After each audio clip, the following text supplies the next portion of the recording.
Hi, Kichus കിച്ചണിലേക്ക് എല്ലാവർക്കും സ്വാഗതം. ഇന്ന് നമുക്ക് മാങ്ങ കൊണ്ടൊരു ഐസ്ക്രീം ഉണ്ടാക്കാം.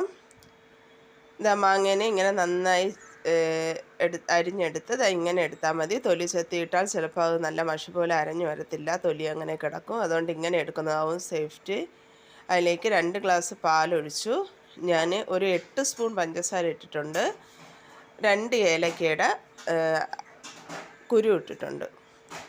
ഐസ്ക്രീം ഇവിടെ തയ്യാറാണ്. ഈ വീഡിയോ കാണുന്നവർ ദയവായി എനിക്ക് ലൈക്ക് സബ്സ്ക്രൈബും തരിക. നിങ്ങളുടെ സപ്പോർട്ടാണ് നമ്മളെപ്പോലുള്ളവരുടെ വിജയം. ദയവായി ലൈക്ക് സബ്സ്ക്രൈബും ചെയ്യുക, സപ്പോർട്ട് ചെയ്യുക. എന്നെ ഇതുവരെ സപ്പോർട്ട് ചെയ്ത എല്ലാവർക്കും നന്ദി. ഇവിടെ ഐസ്ക്രീം തയ്യാറാണ്. അടിപൊളി ടേസ്റ്റായിരുന്നു. ഇപ്പോഴത്തെ ചൂടിൽ നമുക്ക് കഴിക്കാൻ പറ്റിയത്. ചൂടിൽ കൂടുതലും ചൂട് തന്നെ കഴിക്കണം. പൊട്ടും പിടിച്ചിരിക്കാൻ പറ്റിയില്ലെങ്കിൽ മാത്രം തണുപ്പ് കഴിക്കാം.